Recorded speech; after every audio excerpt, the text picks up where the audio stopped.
अंग्रेजों के उस दौर में एक फैशन हो गई थी भारत को कमजोर, निकम्मा, आलसी, कर्महीन, इस प्रकार भारत को जितना नीचा दिखा सके ऐसी एक फैशन बन गई थी। और उसमें हमारे यहां भी जिन्होंने तैयार किए थे वो लोग भी वही भाषा बोलते थे।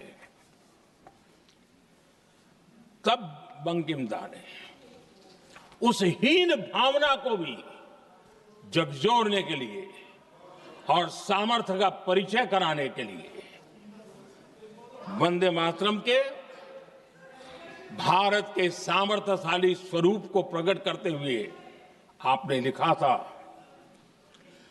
तम ही दुर्गा दश प्रहरण धारिणी, कमला कमल दल विहारिणी, वाणी विद्या दायिनी, नमामि त्वाम नमामि कमलाम, अमलाम अतुलाम, सुजलाम सुफलाम, मातरम वंदे मातरम। अर्थात भारत माता ज्ञान और समृद्धि की देवी भी है और दुश्मनों के सामने अस्त्र शस्त्र धारण करने वाली चंडी भी है। अध्यक्ष जी, ये शब्द, ये भाव, ये प्रेरणा गुलामी की हताशा में हम भारतीयों को हौसला देने वाले थे। इन वाक्यों ने तब करोड़ों देशवासियों को यह एहसास कराया कि लड़ाई किसी जमीन के टुकड़े के लिए नहीं है। ये लड़ाई सिर्फ सत्ता के सिंहासन को कब्जा करने के लिए नहीं है। ये गुलामी की बेड़ियों को मुक्त कर हजारों साल की महान जो परंपराएं थी, महान संस्कृति, जो गौरवपूर्ण इतिहास था, उसको फिर से पुनर्जन्म कराने का संकल्प इसमें था।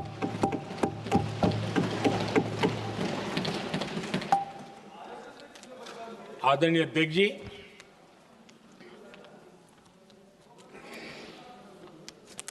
वंदे मातरम, इसका जो जन जन से जुड़ाव था, ये हमारे स्वतंत्र संग्राम की एक लंबी गाथा अभिव्यक्त होती है। आदरणीय अध्यक्ष जी, जब भी जैसे किसी नदी की चर्चा होती है, चाहे सिंधु हो, सरस्वती हो, कावेरी हो, गोदावरी हो, गंगा हो, यमुना हो, उस नदी के साथ एक सांस्कृतिक धारा प्रवाह, एक विकास यात्रा का धारा प्रवाह, एक जन जीवन की यात्रा का प्रवाह उसके साथ जुड़ जाता है।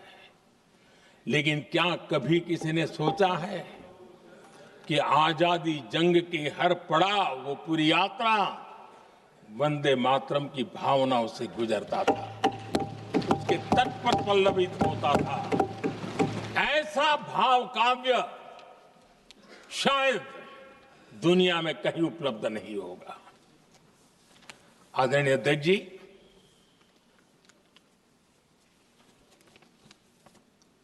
अंग्रेज समझ चुके थे कि 1857 के बाद लंबे समय तक भारत में टिकना उनके लिए मुश्किल लग रहा था। और जिस प्रकार से वो अपने सपने लेकर के आए थे, तब उनको लगा कि जब तक भारत को बांटेंगे नहीं, जब तक भारत को टुकड़ों में नहीं बांटेंगे, भारत में ही लोगों को एक दूसरे से लड़ाएंगे नहीं, तब तक यहां राज करना मुश्किल है और अंग्रेजों ने बांटो और राज करो इस रास्ते को चुना और उन्होंने बंगाल को इसकी प्रयोगशाला बनाया, क्योंकि अंग्रेज भी जानते थे वो एक वक्त था जब बंगाल का बौद्धिक सामर्थ्य देश को दिशा देता था, देश को ताकत देता था, देश को प्रेरणा देता था। और इसलिए अंग्रेज भी चाहते थे कि बंगाल का ये जो सामर्थ्य है वो पूरे देश की शक्ति का एक प्रकार से केंद्र बिंदु है। और इसलिए अंग्रेजों ने सबसे पहले बंगाल के टुकड़े करने की दिशा में काम किया और अंग्रेजों का मानना था कि एक बार बंगाल टूट गया तो ये देश भी टूट जाएगा और वो यावत चंद्र दिवाकरो राज करते रहेंगे, ये इनकी सोच थी। 1905 में अंग्रेजों ने बंगाल का विभाजन किया, लेकिन जब अंग्रेजों ने 1905 में ये पाप किया तो वंदे मातरम चट्टान की तरह खड़ा रहा।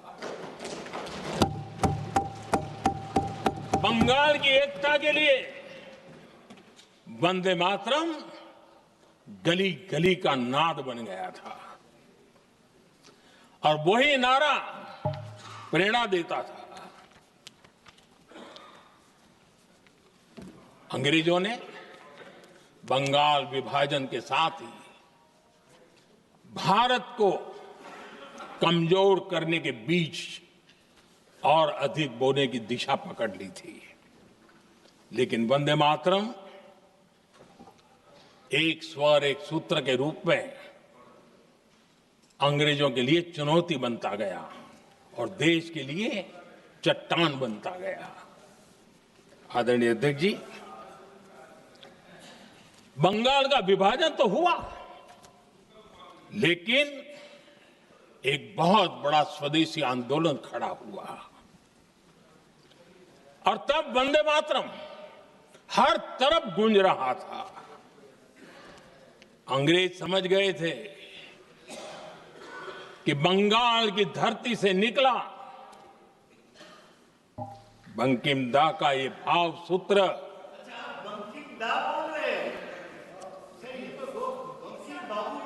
बंकिम बाबू बोले। अच्छा, thank you thank you thank you thank you thank you, आपकी भावनाओं के लिए मैं आदर करता हूं। बंकिम बाबू ने थैंक यू दादा, थैंक यू। हाँ, आपको तो दादा कह सकता हूं ना, वरना उसमें भी आपको इतराज हो जाएगा। बंकिम बाबू ने ये जो भाव विश्व तैयार किया था, उनके भाव गीत के द्वारा उन्होंने अंग्रेजों को हिला दिया और अंग्रेजों ने देखिए कितनी कमजोरी होगी और इस गीत की ताकत कितनी होगी। अंग्रेजों ने उसको कानूनी रूप से प्रतिबंध लगाने के लिए मजबूर होना पड़ा था। गाने पर सजा, छापने पर सजा, इतना ही नहीं, वंदे मातरम शब्द बोलने पर भी सजा। इतने कठोर कानून लागू कर दिए गए थे। हमारे देश की आजादी के आंदोलन में सैकड़ों महिलाओं ने नेतृत्व किया, लक्षावधि महिलाओं ने योगदान दिया। एक घटना का मैं जिक्र करना चाहता हूं। 22 साल में वंदे मातरम गाने पर सर्वाधिक जुल्म हुए थे। वो 22 साल आज भारत का हिस्सा नहीं रहा है। और उस समय 22 साल की हमारी माताएं, बहनें, बच्चे मैदान में उतरी थी वंदे मातरम के स्वाभिमान के लिए। इस प्रतिबंध के विरोध में लड़ाई के मैदान में उतरी थी। और तब 22 साल की एक वीरांगना श्रीमती सरोजिनी बोस, जिन्होंने उस जमाने में वहां की भावना को देखिए, और उन्होंने कहा था कि वंदे मातरम जो प्रतिबंध लगा है, जब तक ये प्रतिबंध नहीं हटता है, मैं अपनी चूड़ियां जो पहनती हूं निकाल दूंगी। भारत में वो एक जमाना था, चूड़ी निकालना यानी महिला के जीवन की एक बहुत बड़ी घटना हुआ करती। लेकिन उनके लिए वंदे मातरम की वो भावना थी, उन्होंने अपनी सोने की चूड़ियां, जब तक वंदे मातरम प्रतिबंध नहीं हटेगा मैं दोबारा नहीं धारण करूंगी, ऐसा बड़ा व्रत ले लिया था। हमारे देश के बालक भी पीछे नहीं रहे थे। उनको कोड़े की सजा होती थी, छोटी छोटी उम्र में उनको जेल में बंद कर दिया जाता। और उन दिनों खास करके बंगाल की गलियों में लगातार वंदे मातरम के लिए प्रभात फेरियां निकलती थी। अंग्रेजों के नाको दम कर दिया था। और उस समय एक गीत गूंजता था बंगाल में,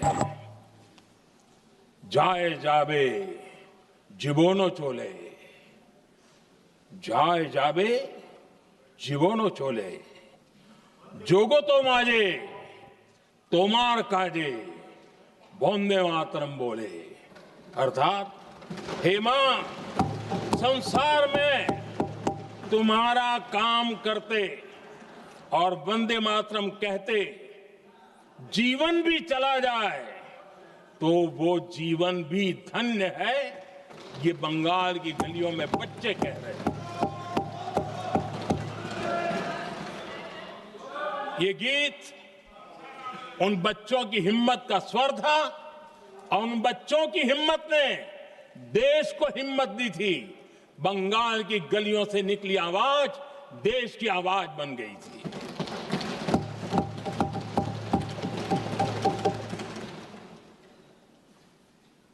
उन्नीस 1905 में फरीदपुर के गांव में बहुत छोटी छोटी उम्र के बच्चे जब वंदे मातरम के नारे लगा रहे थे, अंग्रेजों ने बेरहमी से उन पर कोड़े मारे थे।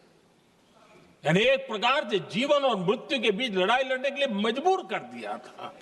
इतना अत्याचार हुआ था। 1906 में नागपुर में नील सिटी हाई स्कूल के उन बच्चों पर भी अंग्रेजों ने ऐसे ही जुल्म किए थे। गुनाह यही था कि वो एक स्वर से वंदे मातरम बोल करके खड़े हो गए थे। उन्हें वंदे मातरम के लिए मंत्र का महात्म्य अपनी ताकत से सिद्ध करने का प्रयास किया था। हमारे जांबाज सपूत बिना किसी डर के फांसी के तख्त पर चढ़ते थे और आखिरी सांस तक वंदे मातरम, वंदे मातरम, वंदे मातरम, यही उनका भाव घोष रहता था। खुदीराम बोस, मदनलाल ढींगरा, राम प्रसाद बिस्मल, अशफाक उल्लाह खान, रोशन सिंह, राजेंद्र नाथ लाहिड़ी, रामकृष्ण विश्वास, अनगिनत जिन्होंने वंदे मातरम कहते कहते फांसी के फंदे को अपने गले पर लगाया था। लेकिन देखिए, ये अलग अलग जेलों में होता था, अलग अलग इलाकों में होता था। प्रक्रिया करने वाले चेहरे अलग थे, लोग अलग थे। जिन पर जुल्म हो रहा था उनकी भाषा भी अलग थी।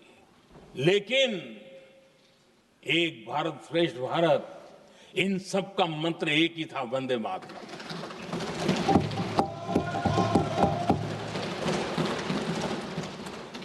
चटगांव की स्वराज क्रांति, जिन युवाओं ने अंग्रेजों को चुनौती दी, वे भी इतिहास के चमकते हुए नाम है। हरगोपाल बाल, पुलिन विकास घोष, त्रिपुर सेन, इन सब ने देश के लिए अपना बलिदान दिया। मास्टर सूर्यसेन को 1934 में जब फांसी दी गई, तब उन्होंने अपने साथियों को एक पत्र लिखा और पत्र में एक ही शब्द की गूंज थी और वो शब्द था वंदे मातरम।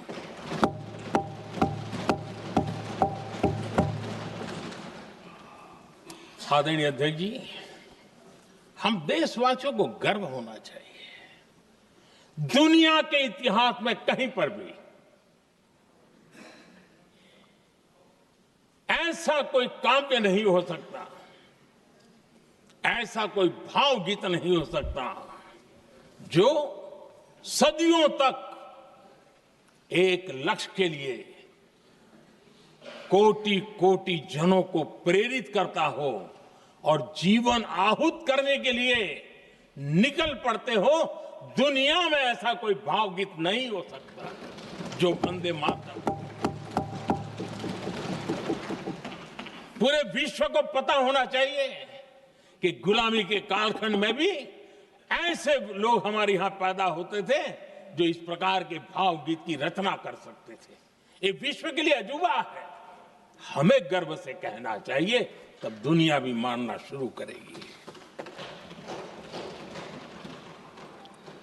ये हमारी स्वतंत्रता का मंत्र था, ये बलिदान का मंत्र था, ये ऊर्जा का मंत्र था, ये सात्विकता का मंत्र था, ये समर्पण का मंत्र था, ये त्याग और तपस्या का मंत्र था, संकटों को सहने का सामर्थ्य देने का ये मंत्र था, और वो मंत्र वंदे मातरम था।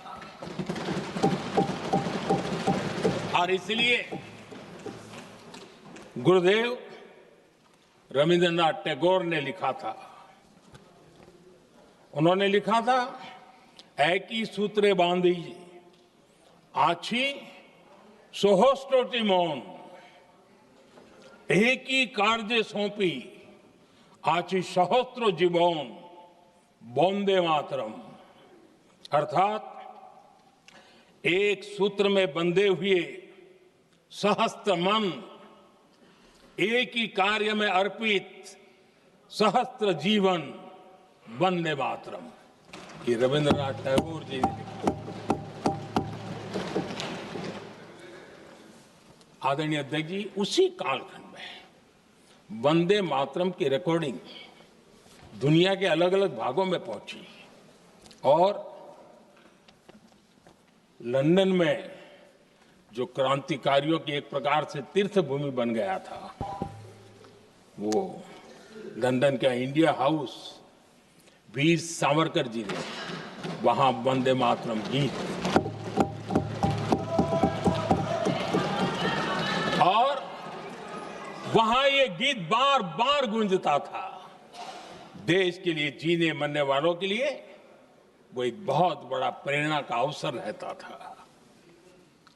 उसी समय बिपिन चंद्र पाल और महर्षि अरविंद घोष, उन्होंने अखबार निकाले, उस अखबार का नाम भी उन्होंने वंदे मातरम रखा। यानी डगर डगर पर अंग्रेजों की नींद हराम करने के लिए वंदे मातरम काफी हो जाता था, और इसलिए उन्होंने इस नाम रखा। अंग्रेजों ने अखबारों पर रोक लगा दी, तो मैडम भिकाजी कामा ने पेरिस में एक अखबार निकाला और उसका नाम उन्होंने वंदे मातरम रखा। आदरणीय अध्यक्ष जी, वंदे मातरम ने भारत को स्वावलंबन का रास्ता भी दिखाया। उस समय माचिस की डिबिया, मैच बॉक्स, वहां से लेकर के बड़े बड़े शिप, उस पर भी वंदे मातरम लिखने की परंपरा बनी और बाहरी कंपनियों को चुनौती देने का एक माध्यम बन गया, स्वदेशी का एक मंत्र बन गया। आजादी का मंत्र स्वदेशी के मंत्र की तरफ विस्तार होता गया। आदरणीय अध्यक्ष जी, मैं एक और घटना का जिक्र भी करना चाहता हूं। 1907 में जब वीओ चिदम्बरम पिल्लाई उन्होंने स्वदेशी कंपनी का जहाज बना तो उस पर भी लिखा था वंदे मातरम।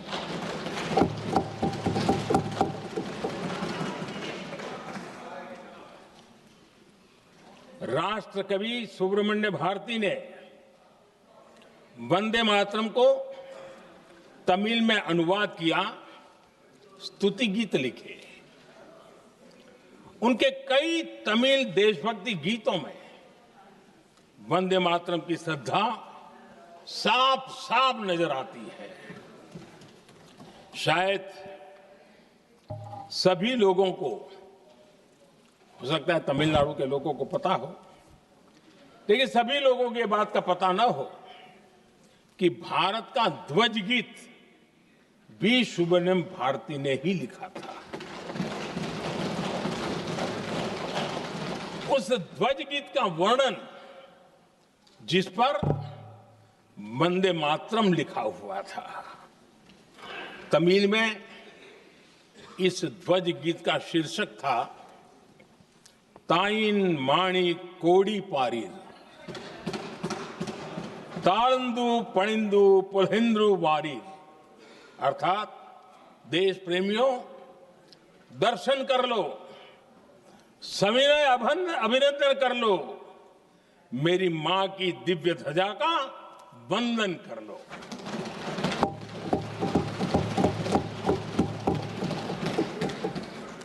आदरणीय अध्यक्ष महोदय, मैं आज इस सदन में वंदे मातरम पर महात्मा गांधी की भावनाएं क्या थी वो भी रखना चाहता हूं। दक्षिण अफ्रीका से प्रकाशित एक साप्ताहिक पत्रिका निकलती थी, इंडियन ओपिनियन, और इस इंडियन ओपिनियन में महात्मा गांधी ने 2 दिसंबर 1905 जो लिखा था उसको मैं कोट कर रहा हूं। उन्होंने लिखा था, महात्मा गांधी ने लिखा था, गीत वंदे मातरम जिसे बंकिम चंद्र ने रचा है, पूरे बंगाल में अत्यंत लोकप्रिय हो गया है। स्वदेशी आंदोलन के दौरान बंगाल में विशाल सभाएं हुई जहां लाखों लोग इकट्ठा हुए और बंकिम का यह गीत गाया। गांधी जी आगे लिखते हैं, ये बहुत महत्वपूर्ण है। वो लिखते हैं, ये 1905 की बात है। उन्होंने लिखा, यह गीत इतना लोकप्रिय हो गया है जैसे ये हमारा नेशनल एंथम बन गया है।